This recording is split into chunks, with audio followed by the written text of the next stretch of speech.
Hello everyone, आज के इस वीडियो लेक्चर में आपका स्वागत है। आज हम सब पढ़ेंगे एडवर्ब के प्रकार। तो एडवर्ब होता है तीन प्रकार का। पहला होता है सिंपल एडवर्ब, दूसरा होता है इंट्रोगेटिव एडवर्ब और तीसरा होता है रिलेटिव एडवर्ब। तो आज हम पढ़ने वाले हैं केवल सिंपल एडवर्ब। सिंपल एडवर्ब के सब प्रकार पढ़ेंगे। बाकी जो दो एडवर्ब के प्रकार बच रहे हैं इंट्रोगेटिव और रिलेटिव एडवर्ब, वो हम अगले वीडियो में पढ़ते हैं। तो देखते हैं सबसे पहले कि एडवर्ब कितने प्रकार के हैं। तो पहला है सिंपल एडवर्ब, दूसरा है इंट्रोगेटिव एडवर्ब और तीसरा है रिलेटिव एडवर्ब। तो अब हम सिंपल एडवर्ब के प्रकार देखते हैं कि कितने प्रकार के सिंपल एडवर्ब होते हैं। तो सिंपल एडवर्ब 8 प्रकार के होते हैं। पहला है एडवर्ब ऑफ टाइम, जिसकी हिंदी होती है कालवाचक क्रिया विशेषण। दूसरा होता है एडवर्ब ऑफ प्लेस, जिसकी हिंदी होती है स्थानवाचक क्रिया विशेषण। तीसरा है एडवर्ब ऑफ नंबर या एडवर्ब ऑफ फ्रीक्वेंसी, हिंदी है संख्यावाचक क्रिया विशेषण। चौथा है एडवर्ब ऑफ मैनर, जिसकी हिंदी होती है रीतिवाचक क्रिया विशेषण। पांचवा एडवर्ब ऑफ डिग्री या एडवर्ब ऑफ क्वांटिटी, हिंदी होती है परिमाणवाचक क्रिया विशेषण। और छठा होता है एडवर्ब ऑफ रीजन, जिसकी हिंदी होती है कारणवाचक क्रिया विशेषण। और सातवां होता है एडवर्ब ऑफ अफर्मेशन, जिसकी हिंदी होती है स्वीकारवाचक क्रिया विशेषण। और आठवां होता है एडवर्ब ऑफ नेगेशन, जिसकी हिंदी होती है निषेधवाचक क्रिया विशेषण। बाकी जो इंट्रोगेटिव और रिलेटिव एडवर्ब है उसको हम अगले वीडियो में देखते हैं। तो देखते हैं कि जो सिंपल एडवर्ब के प्रकार हैं उनको हम एक सेंटेंस में किस प्रकार यूज करते हैं। तो अब देखते हैं कि एडवर्ब ऑफ टाइम के अंतर्गत कौन कौन आते हैं शब्द जिससे समय का बोध होता हो। उसमें आता है now, there, late, early, ago, before, already, since, today, yesterday, tomorrow, afterward, soon, etcetera. तो इस प्रकार के ये जो शब्द हैं एडवर्ब ऑफ टाइम के अंतर्गत आते हैं। तो आइए इसको सेंटेंस के माध्यम से देखते हैं कि सेंटेंस में हम एडवर्ब ऑफ टाइम का प्रयोग कैसे करते हैं। तो जैसे दिया ही केम लेट, वह देर से आया। तो ही सब्जेक्ट, केम वर्ब हुआ और लेट यह वर्ब को मॉडिफाई कर रहा है। तो ये जो लेट है ये एडवर्ब है। तो किसी भी सेंटेंस में अगर एडवर्ब पता करना हो उसमें एडवर्ब है कि नहीं है, तो एडवर्ब पता करने के लिए हम व्हेन से क्वेश्चन पूछते हैं। तो जब व्हेन से क्वेश्चन पूछेंगे तो उसका आंसर मिल जाएगा। ही केम लेट, वह देर से आया। ही केम व्हेन, यानी वह कब आया, तो लेट देर से आया। अगला दिया है कि कॉल हिम अर्ली, उसे शीघ्र बुलाओ, यानी कॉल हिम उसे बुलाओ अर्ली। तो यानी जो अर्ली है यह समय का बोध करा रहा है, यानी कब बुलाओ, तो अर्ली जल्दी बुलाओ। तो अर्ली यह एडवर्ब ऑफ टाइम है। अगला देखते हैं कि शी केम हियर एस्टरडे, कि शी केम वह आई। अब केम के बाद आने, यानी केम वर्ब है और वर्ब के बाद आने वाला जो वर्ड है क्योंकि वह उसी को मॉडिफाई कर रहा है तो यह सब एडवर्ब है। तो चूंकि हियर प्लेस को दर्शा रहा है तो यह एडवर्ब ऑफ प्लेस है, लेकिन हमको देखना है टाइम। तो टाइम एस्टरडे, यानी सी केम हियर एस्टरडे, कि वह यहाँ पे कल आई। तो अगर हमको क्वेश्चन पूछना है वेन लगा करके तो हम कह सकते हैं कि when did she come here, कि वह यहाँ पे कब आई। तो उत्तर आ जाएगा शी केम हियर एस्टरडे। तो एस्टरडे एडवर्ब ऑफ टाइम के अंतर्गत आता है। अगला देखते हैं कि दिया है कि ही विल गो टुडे, वह आज चला जाएगा। तो वह आज जाएगा, तो यह जो गो है हमारा वर्ब हो गया और वर्ब के तुरंत पश्चात जो आया हुआ वर्ड है वह एडवर्ब है क्योंकि वह समय को शो कर रहा है। ही विल गो, वह जाएगा, तो कब जाएगा, तो टुडे, वह आज ही जाएगा। तो ये जो टुडे है यह एडवर्ब ऑफ टाइम को शो कर रहा है। अगला देखते हैं, दिया है कि एडवर्ब ऑफ प्लेस, यानी एडवर्ब ऑफ प्लेस।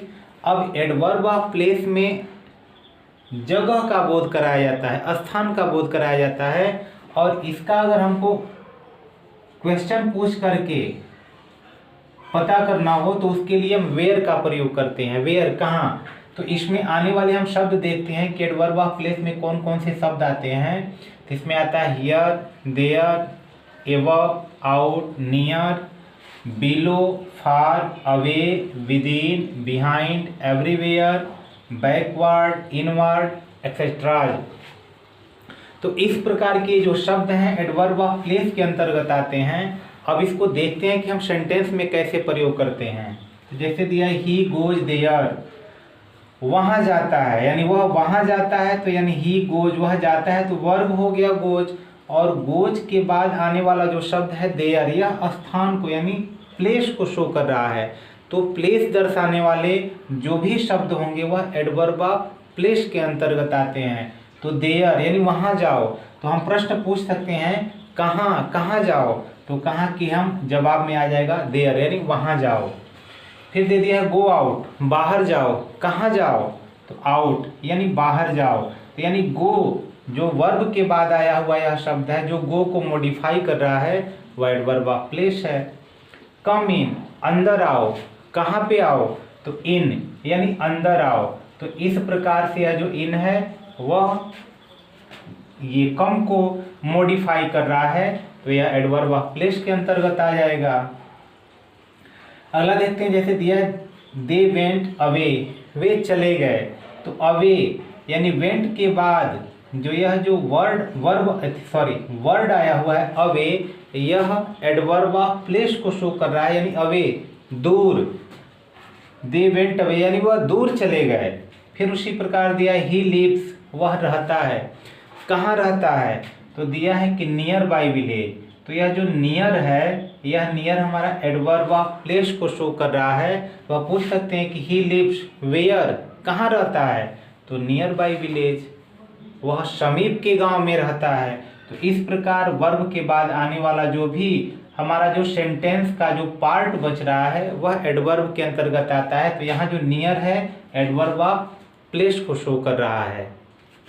तो अगला एडवर्ब देखते हैं, एडवर्ब ऑफ नंबर या फ्रीक्वेंसी। इसमें आने वाले जो शब्द हैं वह हैं once, twice, thrice, always, seldom, often, sometimes, frequently, extras. तो इस प्रकार के जो शब्द होते हैं ये एडवर्ब ऑफ नंबर या एडवर्ब ऑफ फ्रीक्वेंसी के अंतर्गत आते हैं।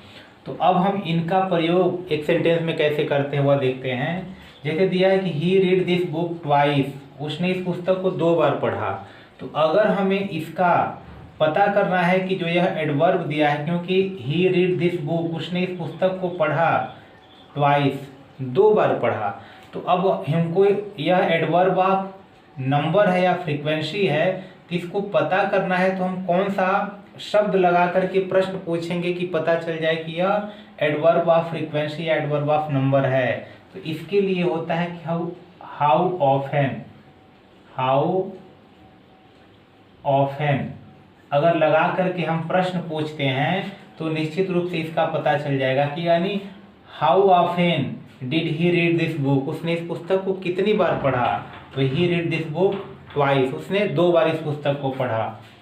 फिर अगला देखते हैं, जैसे दिया है I have told you once, मैंने तुमसे 1 बार कहा, यानी मैंने तुमसे 1 बार कहा था। तो जो वंस है यह एडवर्ब ऑफ नंबर या एडवर्ब ऑफ फ्रीक्वेंसी को शो कर रहा है, यानी ये होता है कि कितनी बार। एडवर्ब ऑफ फ्रीक्वेंसी या नंबर में ये होता है कितनी बार वह कार्य किया गया है, कितनी बार जो भी है, जिस चीज के भी बारे में पूछा जा रहा है तो कितनी बार, तो वही है हाउ ऑफन, कितनी बार। फिर तीसरा दिया है कि she always speaks the truth, she always, तो यह जो ऑलवेज है यह स्पीक को मॉडिफाई कर रहा है, इसलिए यह एडवर्ब ऑफ फ्रीक्वेंसी या एडवर्ब ऑफ नंबर के अंतर्गत आता है।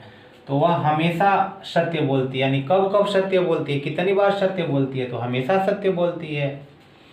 आगे दिया है barking dogs seldom bite, barking dogs seldom bite, कि जो भौंकने वाले कुत्ते होते हैं शायद ही कभी, यानी 9 के बराबर काटते हैं। तो जो यह सेल्डम है यह एडवर्ब ऑफ फ्रीक्वेंसी है। इसको हाउ ऑफन से अगर हम क्वेश्चन करते हैं तो इसका जवाब मिल जाए कितनी बार काटते हैं, तो शायद 9 के बराबर ही काटते हैं, यानी भौंकने वाले कुत्ते शायद 9 के बराबर यानी कभी कभी ही काटते हैं। अगला देखते हैं कि एडवर्ब ऑफ मैनर, यानी जो एडवर्ब ऑफ मैनर होता है उसमें कौन कौन से शब्द आते हैं। तो एडवर्ब ऑफ मैनर में जैसे clearly, honestly, slowly, badly, sweetly, show, दस, सर्टेनली, एक्सेट्राज। तो यह कह सकते हैं कि जो एडजेक्टिव होता है, एडजेक्टिव में अगर हम एल वाई जोड़ देते हैं तो वह एडवर्ब ऑफ मैनर बन जाता है। जैसे ऑनेस्ट, HONEST, ऑनेस्ट मस्त होता है ईमानदार, अगर हम उसमें एल वाई जोड़ देते हैं जैसे ऑनेस्टली, ईमानदारी से। जैसे क्लियर, स्पष्ट, तो क्लियरली, स्पष्टली यानी साफ साफ। स्लो, स्लोली, यानी एल वाई जोड़ करके हम एडवर्ब ऑफ मैनर बना लेते हैं। तो इसको सेंटेंस के माध्यम से देखते हैं कि सेंटेंस में कैसे इसका यूज होता है। जैसे दिया है कि सी सिंग्स स्वीटली, वह मीठा गाती है, यानी सी सिंग्स वह गाती है, स्वीटली बहुत ही मधुरता से गाती है। तो यह सिंग्स वर्ब और वर्ब को मॉडिफाई करने के लिए स्वीटली यानी मधुरता से। तो अगर हमें इसका भी जवाब पता करना है कि कैसे पता करेंगे, तो इसके लिए होता है हाउ। इसके लिए हम क्वेश्चन पूछने वाले जो शब्द हैं वह होता है हाउ। तो यह हाउ से जब हम प्रश्न पूछेंगे तो इसका जवाब यानी जो मैनर का जवाब है वह मिल जाएगा। यानी हाउ डज सी सिंग, वह कैसे गाती है, तो सी सिंग्स स्वीटली, वह मधुरता से गाती है। फिर दिया ही वॉक्स स्लोली, ही वॉक्स वह टहलता है, स्लोली बहुत धीरे धीरे टहलता है। तो इसका भी अगर क्वेश्चन पूछते हैं कि हाउ डज ही वॉक, वह कैसे टहलता है, तो ही वॉक स्लोली, वह धीरे धीरे टहलता है। तो यानी वॉक को मॉडिफाई करने के लिए यह स्लोली आया है, एडवर्ब ऑफ मैनर हो गया। अगला दिया है कि ही स्पीक्स क्लियरली, वह बहुत साफ साफ बोलता है, बहुत स्पष्ट बोलता है। तो स्पीक को मॉडिफाई कर रहा है क्लियरली, एडवर्ब ऑफ मैनर है। दे विल पास सर्टेनली, वह निश्चित रूप से पास हो जाएंगे, यानी जो भी एग्जाम में बैठे हुए यानी दे विल पास सर्टेनली, वे निश्चित रूप से। तो यह जो सर्टेनली है पास को मॉडिफाई कर रहा है, इसलिए एडवर्ब ऑफ मैनर है। अगला देखते हैं कि एडवर्ब ऑफ क्वांटिटी।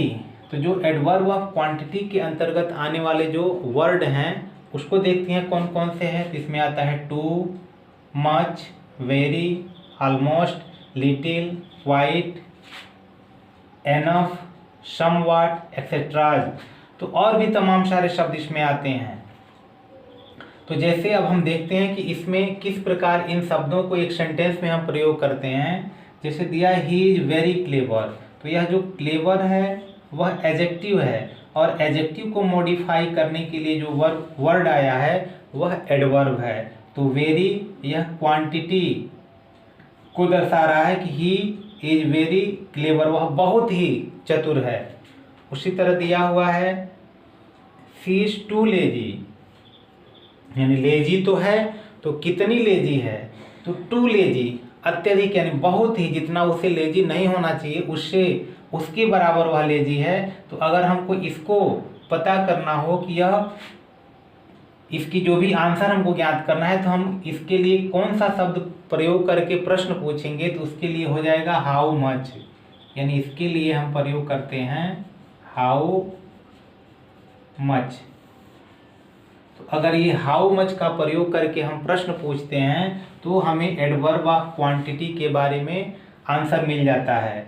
जैसे देखते हैं कि इज वेरी क्लेवर, वह बहुत चतुर है। तो how much clever is he, वह कितना चालाक है, तो इज वेरी क्लेवर। उसी तरह है सी इज टू लेजी, कितनी लेजी, तो टू लेजी। तो यू आर रिच एनफ, यानी तुम कितने धनी हो, तो कह रहा है कि यू आर रिच एनफ, तुम बहुत धनी हो, पर्याप्त मात्रा में धनी हो, टू बाई दिस कार, इस कार को खरीदने के लिए। तो यू आर एनफ, जो एनफ है वह रिच की एक तरह से क्वांटिटी को दर्शा रहा है। तो एनफ एडवर्ब ऑफ क्वांटिटी के अंतर्गत आता है। अगला एडवर्ब है कि adverb of reason. Adverb of reason के अंतर्गत आने वाले जो शब्द हैं वह है therefore, hence, lest, so that, etcetera. और भी तमाम सारे शब्द हैं जो एडवर्ब ऑफ रीजन के अंतर्गत आते हैं। अब इसको सेंटेंस के माध्यम से देखते हैं। जैसे दिया ही देयरफॉर लेफ्ट द स्कूल, वह इसीलिए विद्यालय छोड़ दिया। तो यह जो देयरफॉर है वह एडवर्ब का कार्य कर रहा है। तो जो एडवर्ब होता है वह तो वर्ब, एडजेक्टिव, अदर एडवर्ब के साथ साथ प्रीपोजिशन और जो क्लॉज आते हैं उस क्लॉज का भी यह मॉडिफाई करता है। तो एक तरह से पूरे सेंटेंस को यह मॉडिफाई का कार्य करता है। तो यहाँ अगर हमको रीजन पता करना होता है कि रीजन का हम कैसे पता करेंगे कौन एडवर्ब ऑफ रीजन है, तो इसका आंसर हमें वाई से मिलता है। अगर वाई लगा के हम क्वेश्चन पूछेंगे तो निश्चित रूप से जो एडवर्ब ऑफ रीजन है उसका आंसर मिल जाता है। तो यह देयरफॉर एडवर्ब ऑफ रीजन के अंतर्गत आता है। दूसरा है कि वॉक स्लोली लेस्ट कहीं ऐसा ना हो कि यू शुड फॉल डाउन, तुम गिर पड़ो। तो यहाँ पर भी कोई ना कोई रीजन बताया जा रहा है कि तुम गिर न पड़ो, इसलिए धीरे धीरे चलो, संभल करके चलो। फिर आगे दे रहा है कि ही वर्क्स हार्ड, वह परिश्रम करता है। तो कैसे परिश्रम करता है, यानी क्यों परिश्रम करता है, सो दैट, ताकि ही में सक्सीड, ताकि वह सफल हो सके। तो सफल होने के लिए वह परिश्रम करता है। तो यह जो सो दैट है वह एडवर्ब ऑफ रीजन के अंतर्गत आता है। अगला देखते हैं कि एडवर्ब ऑफ अफर्मेशन। ये एडवर्ब ऑफ अफर्मेशन के अंतर्गत आने वाले जो शब्द हैं एस है, श्योरली है, सर्टेनली है और अनडाउटेडली है। तो अब इन शब्दों को हम किस प्रकार सेंटेंस में प्रयोग करते हैं वह देखते हैं। जैसे दिया एस, ही वेंट देयर, हाँ वह वहाँ चला गया। तो निश्चित रूप से जो यह एस है यह किसी भी सेंटेंस के बारे में स्वीकार यानी बात को स्वीकार कर रहा है। तो जो एस है वह एडवर्ब ऑफ अफर्मेशन के अंतर्गत आता है। उसी तरह दे रहा है श्योरली, निश्चित रूप से, ही विल कम, वह आएगा। तो यह भी स्वीकार कर रहा है श्योरली। तो यह एडवर्ब ऑफ अफर्मेशन के अंतर्गत आता है। अगला देखते हैं एडवर्ब ऑफ नेगेशन। तो एडवर्ब ऑफ नेगेशन के अंतर्गत आने वाले जो शब्द हैं वह है नो, नॉट, नेवर। तो अब इनका हम शब्द में कैसे, यानी जो वाक्य होता है उस वाक्य में हम इसका कैसे प्रयोग करते हैं। तो इसका हम वाक्य में प्रयोग करेंगे। जैसे ही डज नॉट नो मी, तो यह जो नॉट है यह एडवर्ब ऑफ नेगेशन के अंतर्गत आता है।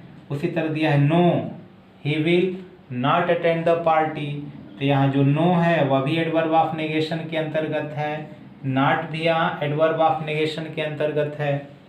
फिर दिया है they will never join us, वे कभी हमसे, यानी हमें कभी भी वे ज्वाइन नहीं करेंगे।